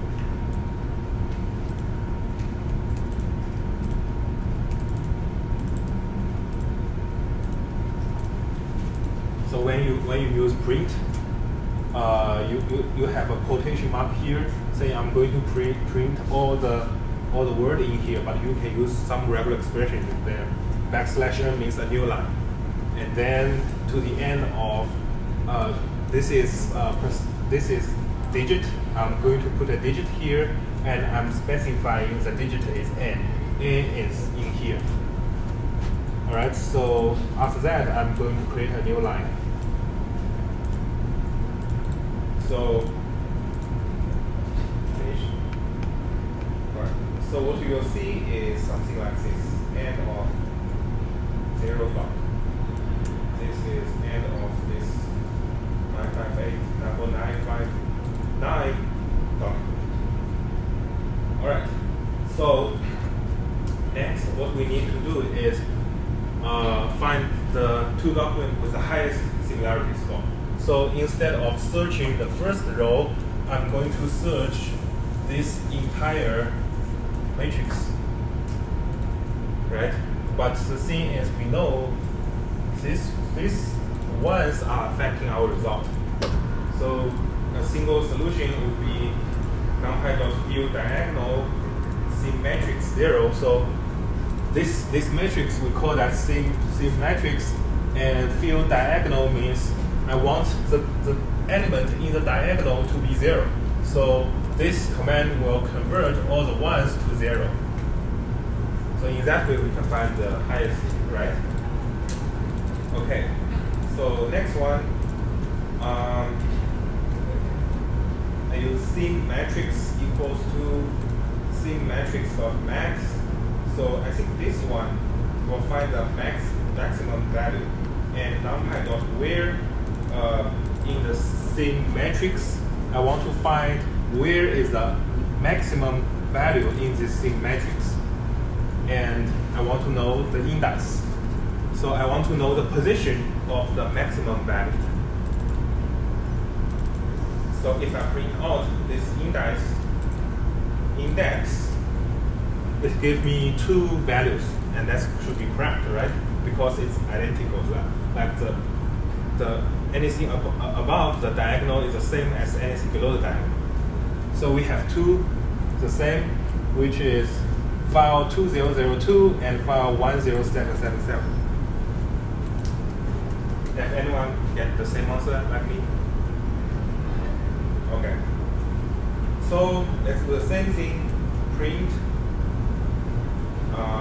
out these 2 files. I'm just writing something here and just splitting them with Titera. And you'll see the first one is the first document 2002 is this from here to here. So it says from someone, subject is for sale high quality conifer oil from Russia, and the price of that. Reply to someone and distribution organization. And then the second document is almost the same. They have the same type of view.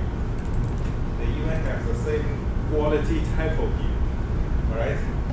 Basically, they are the same. Yes, and I think the similarity score should be something around 1, because they are basically saying the same thing, right? Even someone sent them is the same person, right? From this. Right. So we use this technique. We find the 2 most similar documents within this 11,000 documents. All right. So the homework is, I'm not going to give you a lot of homework, right? Thank you. Kevin said find 10 companies for 5 years, but let's say 5 companies. 5 companies, and you are going to find 5 companies, 5 years. And what we want is CIK. This is the number, the name of the company, or you can use the name of the company. All right. So here I need 5. So company A, B, C, D, E. From different years. And different years. So here we want 2011, 12, 13, 14, 1, 2, 3, 4, 5. So find their 10K. You already know how to extract MD&A, right?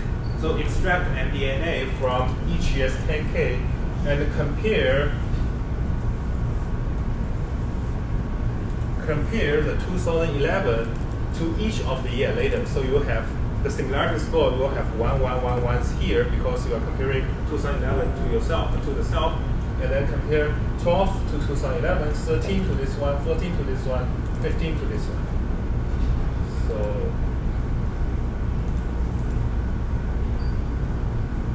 I think you can easily write this into a CSV file. Right? Only the MD&A, right? MD&A, only the MD&A.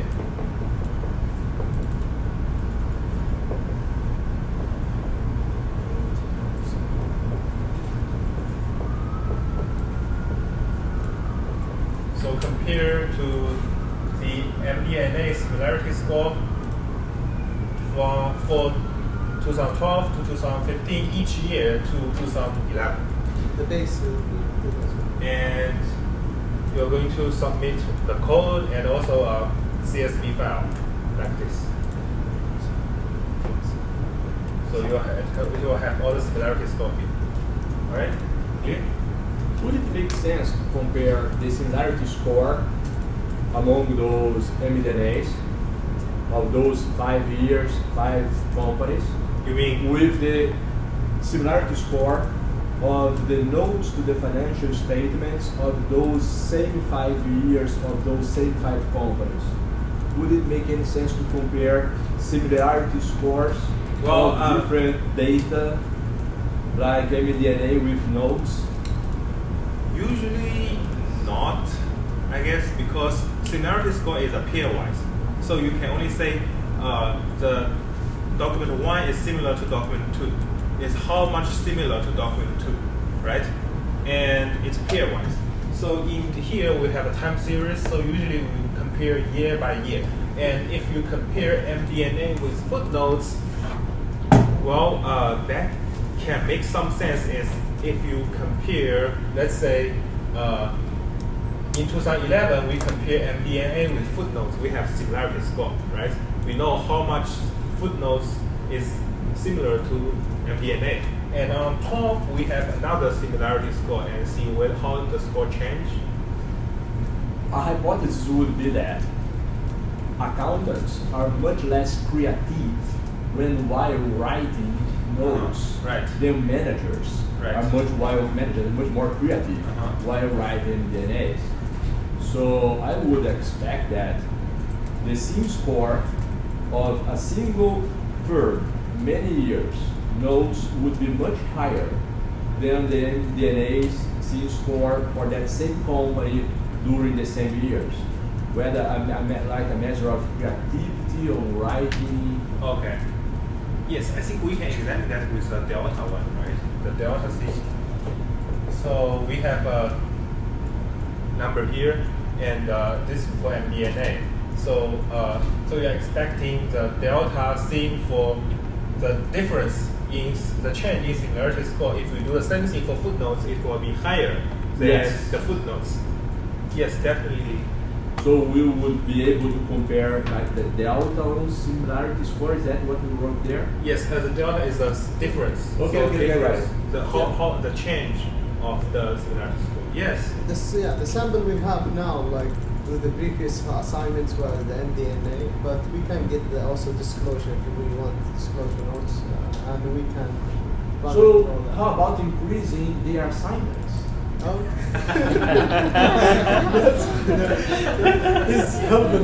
Just a suggestion, though.